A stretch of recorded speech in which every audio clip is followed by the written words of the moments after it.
Espero que esté muy bien. Hoy vamos a hablar acerca de un material de quinto año básico para ciencias sociales, acerca de la mujer colonial en Chile. Bueno, la mujer en esta época hubo diferentes tipos de clasificación o cómo identificarla según el rol que cumplían en la sociedad. Lo más común es que ellas eran amas de casa, se quedaban en sus hogares y cuidaban a sus hijos. Eran las encargadas del cuidado doméstico, es decir, de las cosas que se hacían en el hogar. Ellas llevaban la responsabilidad de las tareas manuales y mantenimiento de cosas que ocurriesen en su casa. Además, tenían que ver el cuidado de los hijos y la educación de ellos. Eran muy variados en su clasificación y ahora vamos a conocer cómo las podemos reconocer en la época colonial. Este tipo de mujeres podemos encontrarlos en toda América, ya que tuvieron gran influencia unas con otras.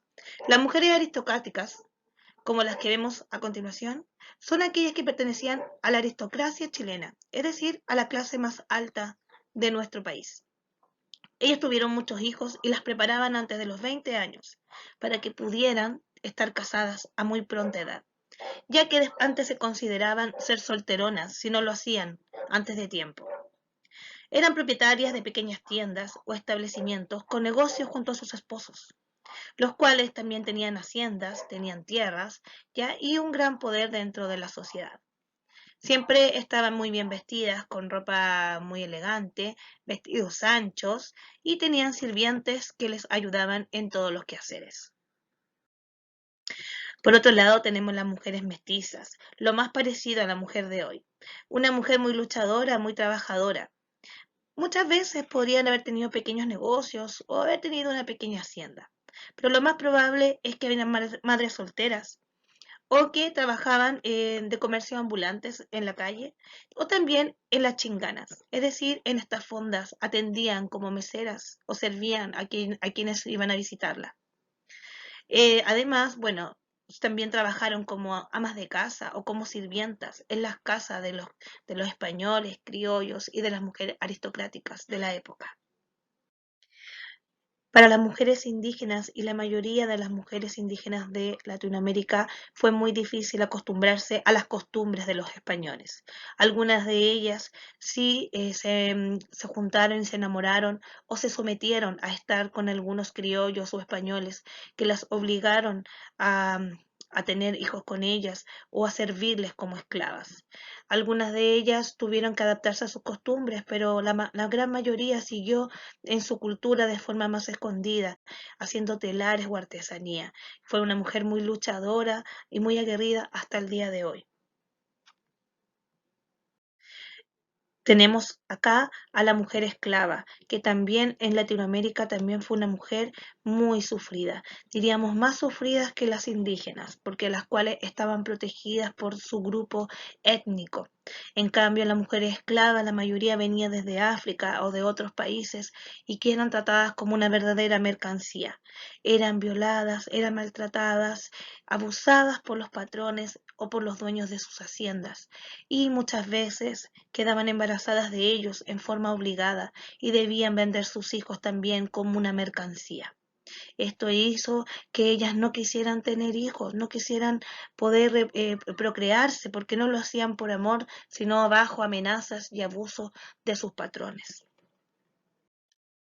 La mujer religiosa también tuvo un gran papel en este periodo, ya que habían órdenes religiosas masculinas y otras relacionadas con las femeninas.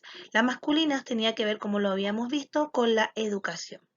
En cambio, la mujer se desarrollaba en un ámbito religioso más de labores de la sociedad, ayudando a los más desposeídos. Trabajaban en conventos religiosos, muchas veces en forma interna y recluidas sin tener contacto con las personas de afuera, pero aquellas que sí lo hacían con caridad, trabajando con los más pobres o ayudando a las almas que han sufrido más en este periodo. Ellas se aislaban muchas veces y rezaban en forma privada en sus conventos o iglesias.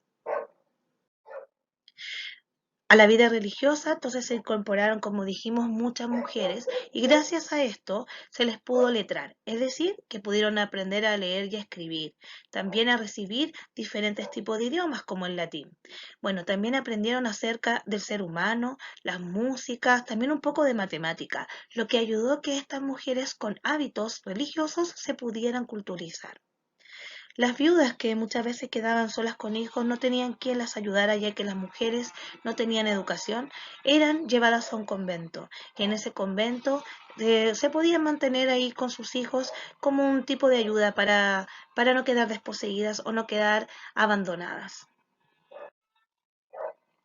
Aquí podemos ver una referencia del año 2009 de un historiador en Barcelona que dice, la mujer colonial, las mujeres estaban primero bajo el control del padre y después bajo el del marido.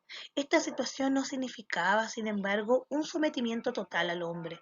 La esposa, como madre, después de la muerte de su marido, ejercía la patria potestad sobre los hijos. Después del matrimonio, la mujer necesitaba el consentimiento legal de su marido para realizar cualquier actividad como compras, ventas, participación en sociedades, etc. Una vez que le era concedido el permiso, la mujer tenía completa libertad para actuar. En este texto podemos ver que queda claramente el machismo manifestado en la época colonial. Primero que la mujer debía estar siempre sometido a las órdenes de su esposo. Y los hijos siempre se le daba la tuición a ella, ya que la mujer estaba preparada o la educaban para poder hacerse cargo de los hijos. Si un matrimonio no perduraba o quedaba viuda, ellas eran llevadas a un convento o muchas veces se tenía que esperar una autorización para que ellas pudiesen, ¿cierto?, tener libertad absoluta, porque siempre el amo y señor de sus vidas era su esposo. Las mujeres y los niños en la época colonial tuvieron un papel importante, pero igual difícil, ya que siempre estaba en relación a la figura paterna. Las mujeres no podían hacer una vida social pública, no podían ir a tertulias o chinganas libremente, sino que se resguardaban en forma más privada con pequeñas reuniones, y si iban a alguno de estos eventos debían estar autorizados por sus padres, esposos o hermanas o hermanos. Siempre una figura masculina presente para poder decidir por ellas. Los niños y niñas dependían económicamente del padre y debían hacer todo lo que él les indicara. Ya, por lo que tanto fue una educación muy conservadora, estricta, muy exigente para ellos. ¿Cómo era la vida entonces de las mujeres y de los niños durante la colonia? ¿Se parece a la que tú tienes hoy en día? Lee la página 134 del libro de Ciencias Sociales. Ya sabemos entonces que fue una vida muy dura, sobre todo para las mujeres, ya que no tenía la libertad para poder decidir, ni opinar, ni nada. Aunque hoy en día todavía hay casos así en algunos países de nuestro planeta. Se está luchando día a día para que eso acabe. Con relación a la página que te envié, espero que lo leas y analices lo que hemos estado hablando. Y con esa información elabora una pirámide de castas con las figuras femeninas que aparecen en esa página. Dibújala o complétala en tu cuaderno. Recuerda hacerlo de forma como aparece de rango de importancia. La más importante en la punta y la menos importante en la base. Recuerden que según eso es lo que ocurrió en la época colonial, ya que actualmente nosotras como mujeres y ninguna de las personas tratamos de clasificarnos en un tipo de importancia piramidal. Cualquier duda que tengas, ya sabes que me puedes contactar. La revisaremos en nuestro próximo encuentro virtual. ¡Chao!